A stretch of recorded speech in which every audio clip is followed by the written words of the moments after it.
Hey, what's up, guys? This is MPFSU in HD, or FSU MPFSU, with another video. This is part 2 of my Cover 4 base defense series, and in this video we're going to talk about the split coverage. And what about the thing about the split coverage is it allows you to be very versatile against no huddle and not just have to stay in a cover 4 defense completely, and you can make those adjustments. I recommend putting these plays in your audibles, or you can adjust to them, or making sure you know where they are in the playbook so you can get them very quickly for the no huddle purposes. But the main rule is you want to make sure you're matching up with the defense. So if the defense is 3 wide receivers, 1 tight end, you want to go nickel. If they're 4 wide receivers, you want to go dollar.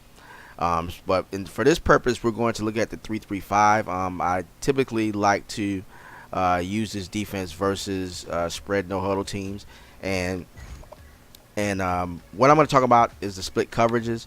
And the first one that we're going to talk about is the cover 6. And the reason it's called a cover 6 is you have the cover 4 on one side of the field and a cover 2 on the other side. So what you want to do, and this is in nickel versus 3 wide receivers and 2 tight ends, is determine which side the passing strength is. And we're going to jump into that right now. And as you can see here, the passing strength is on this side. So you want to rotate the coverage over to that side. And I'm going to flip it here. So you rotate the coverage to that side with a quick audible. And you want to make sure. And so, okay, I'm going to pause it there. And let's take a look at it. So in this case, the passing strength is to this side of the field because we have these 2 wide receivers detached. And we have 1 wide receiver on this side. So in a quarters coverage in real life, the safety will make a call and let them know that, hey, the passing strength is this side, so we need to adjust our coverage to match up to better take care of the vertical routes if they're going to go vertical on us. So we rotate the cover 4 to this side, and we put the cover 2 on this side because this is a single wide receiver. And so he can double cover this guy, or even in some cases triple cover if this guy with this is a good way to take away a good number 1 target if they're passing. It may give you some decent run support, but not that very good. This is primarily something I call against a heavy passing no huddle team. I would go cover 6 and adjust coverage from my cover 4. But you still have cover 4 on this side. As you see here, this guy just flies out to cover that deep half like he does in the cover 2. And you see this guy's not flying anywhere because he's reading, and he's going to match up with this number 2 guy. So he's waiting, or this guy, he's waiting to see who to match up with, who needs help, and he provides it. And so this guy got vertical, so he went with him. Okay, so that is the gist of the cover 6. Now let's go ahead and take a look at the cover 5. Now EA Tiburon did not put the cover 5 in the game, but through looking at how the coverage is in the game, it is a split coverage cover 5 in the game. It's just not labeled that. So let's go ahead and look at it. It's actually in the 3-3-5 playbook, and you want to put this as one of your audibles. This is something that allows you to put 8 guys in the box. Now, obviously, with the cover 3, base cover 3, you can put 8 guys in the box. But since you're basing out a cover 4, you still want verticals from several different players, several different members of your team. You want to call this defense. So cover 2 invert is actually cover 3 to one side and cover 2 to the other side.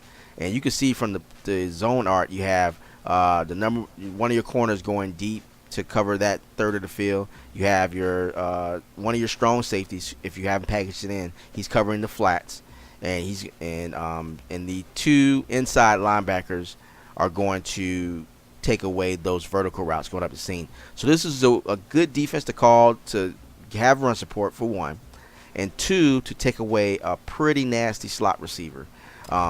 If that's a good adjustment to make against a slot receiver. So I'm going to just demonstrate this further. Now we're still matching up with the nickel, so just keep in mind that you have 11 personnel, so we're still matching up with them. And let's just call a random play.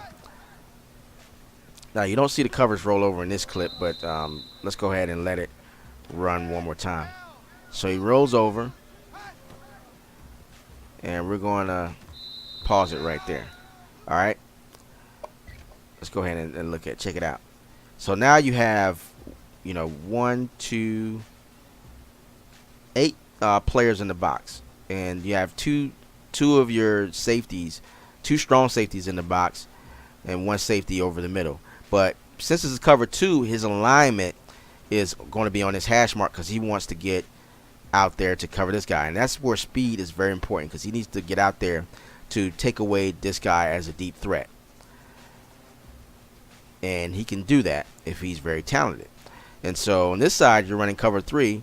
So this guy is going to jam that slot receiver right off the jump, take him out of the play, redirect him inside, and that's your strong safety there. If he's very talented, he's going to be able to do that very well. And so now, as you see there, it's like quadruple coverage to the slot.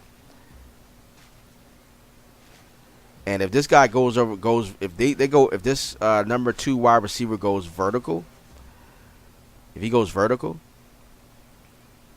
this linebacker is going to go vertical with him. And that is the beauty of NCAA's read and react defense. They've done a pretty good job with this, and it allows you to get actually cover 5. And this guy is pretty much in there for run support. He's definitely blitzing, so he's just there to stop the run, to get that 8th man in the box and allow these linebackers to roam free, and not have to worry about any contact. And that is that. So I want to show you one more thing, and that's how to get 9 guys in the blocks using the same play. So what I would do is bring this guy down inside, and make sure I hold square because I'm a user tackle. So you're rotating inside just like that other guy. Now if this wide receiver here, number 2, gets vertical, you want to get vertical with him quickly. And that's how, and we'll go back to it again. That was a nice screen though. Now as you see, I have 9 in the box.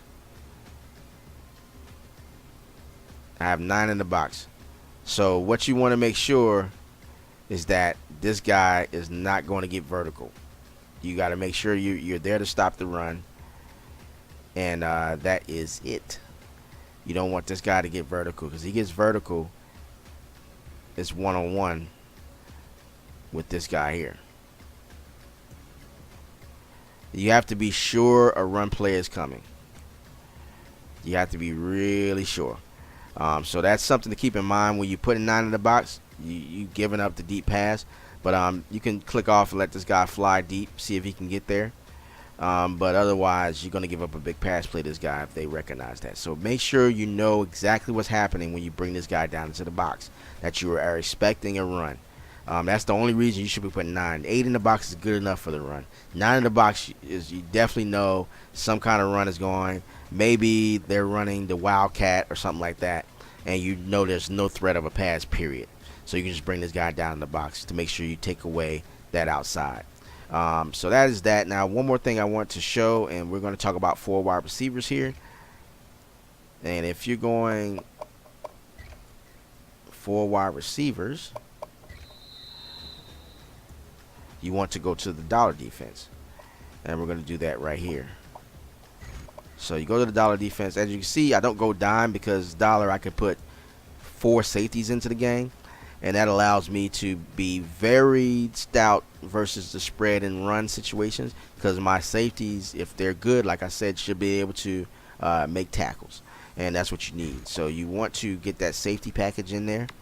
And one play I like to adjust. Now you have the basic cover 4. If they're running 4 wides, no huddle, you got your basic cover 4. But then I like to go ahead and do the Oakley 3 roll. And it's a good thing against trips. It works against most wide receiver sets. So let's go ahead and just call this a base 2x2. I didn't get a chance to see the roll because it happened so quick. But let's give him a chance to roll over. And as you see here, we'll go ahead and replay that because this is a run play.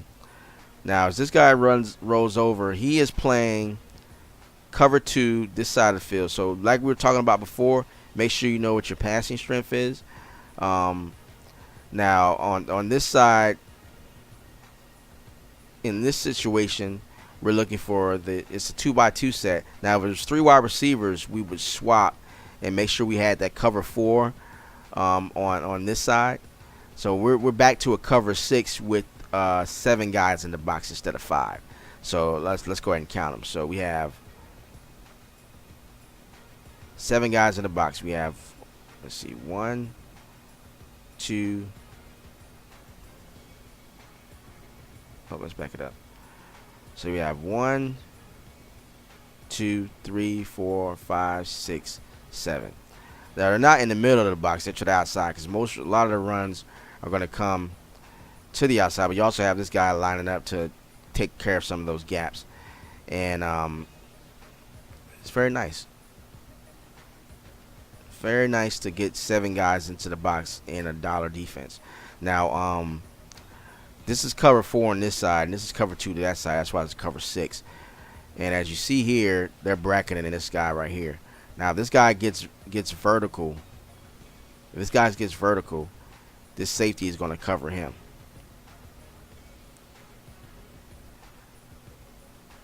And then you have your cover 4 on this side. Now, the one thing you want to make sure is that you always calling this cover 2 to the boundary and not to the field side. The boundary meaning to the short side of the field meaning the wide side of the field. So you want to make sure you're running the cover 4 to the field and the cover 2 to the boundary. And that's how you determine passing strength if the ball's on the short. In the middle of the field, you just want to make sure you got it's called to the strong side to take away their best passing options.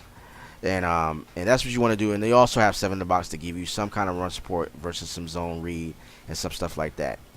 So that is it for this video, guys.